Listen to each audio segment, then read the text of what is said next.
2026 సంవత్సరం మార్చి నెల 8వ రాశి వృశ్చిక రాశి. మేష వృశ్చికయోర్భౌమ.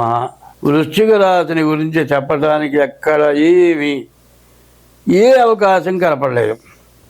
సరిగ్గా చెప్పాలంటే ఈ రాశి పరిస్థితి కాలసర్ప దోషం, భృగు షట్క దోషం, అర్ధాష్టమ కుజుడు, అష్టమ గురువు.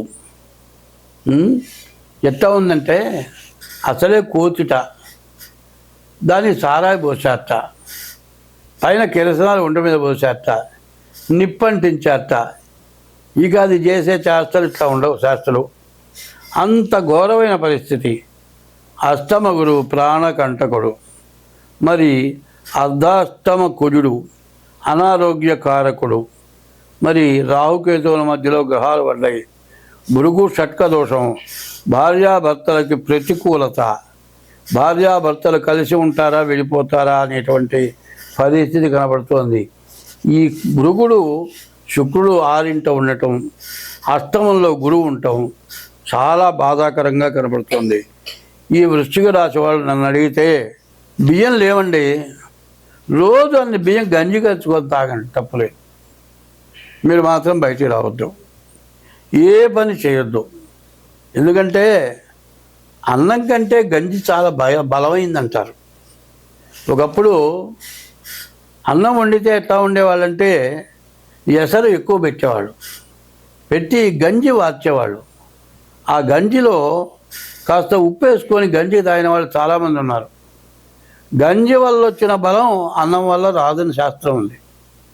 మరి ఈ వృశ్చిక రాశి వాళ్ళకి మాకేదో కష్టం వచ్చిందనుకోవటం కంటే సమయానికి దొరికింది తిని జీవనం జరుపుకోవటం మంచిది.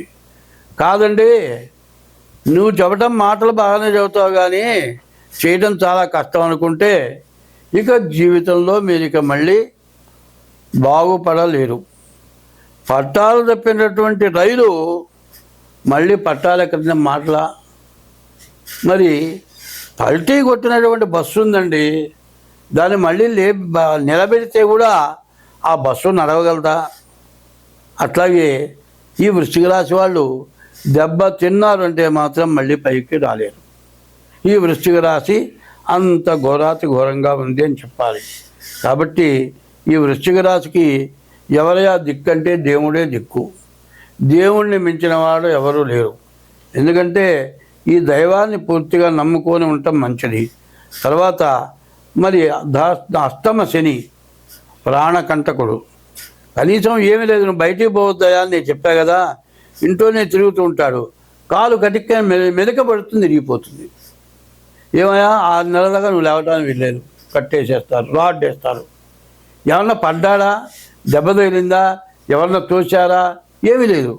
ఉన్నట్టుండి పడిపోయి నడువులు ఇరిగిపోయి జీవితంలో లేవలేని వాళ్ళు కూడా ఉన్నారు. ఇట్లాంటి టైంలో నడువులు ఇరిగిపోయినాయి, జీవితం మొత్తం మంచానికే.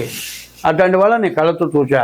కాబట్టి ఈ అష్టమ రాశి, ఈ వృశ్చిక రాశి చెప్పడానికి వీలుగానటువంటి పరిస్థితి ఎక్కువగా కనబడుతుంది. ఎప్పుడు కూడా దైవే బలే దుర్బలే అన్నారు. దైవ బలం లేకపోతే ఏమవుతుందంటే ఎండాకాలంలో సుడిగాలని వస్తుంది. ఆ సుడిగాలు వస్తే ఏమవుతుందంటే చిన్న చిన్న కాగితాల దగ్గర నుంచి, చిన్న చిన్న ఆకుల దగ్గర నుంచి మొత్తాన్ని లోపలి లాక్కుంటుంది. గిర గిర గిర గిర తీసుకొని పైకి వెళ్ళిపోతుంది. ఆకులు కానీ కాగితాలు కానీ మళ్ళీ కింద పడతాయంట, పడవు, పొడి అయిపోతాయి. అది ఎట్లాగో ఈ వృశ్చిక రాశి పరిస్థితి కూడా అట్లా కనపడుతుంది. కాబట్టి వృశ్చిక రాశి వాళ్ళు ముఖ్యంగా డేట్ ఆఫ్ బర్త్ ద్వారా జాతకం చూపించుకోండి. ఇది కాకుండా తల్లి తండ్రిని పూజించండి, భార్యని జాగ్రత్తగా చూసుకోండి, ఇష్ట దైవాన్ని పూజించండి. ఎప్పుడు కూడా ఏమిటా అంటే ఒక ధర్మం చెబుతా. 100 నోములు వచ్చిందండి, 1 రంకు చేసిందిట. ఈ 100 నోముల ఫలితం పోయింది.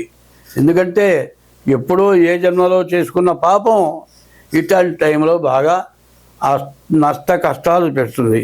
కాబట్టి ఈ టైంలో వచ్చినటువంటి కష్టం నుంచి మీరు బయటపడాలి అంటే డేట్ ఆఫ్ బర్త్ ద్వారా తప్పనిసరిగా జాతకం చూపించుకొని దానికి తగిన దోషాన్ని పోగొట్టుకోవాలి.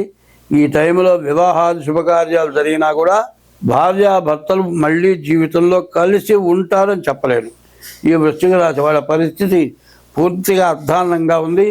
ముందు ఈ రాశి వాళ్ళు డేట్ ఆఫ్ బర్త్ ద్వారా జాతకం చూపించుకొని, అట్లా డేట్ ఆఫ్ బర్త్ లేకపోతే హస్త సాముద్రిక ద్వారానైనా సరే మీ జాతకం చూపించుకోవడం చాలా మంచిది. స్వస్తి.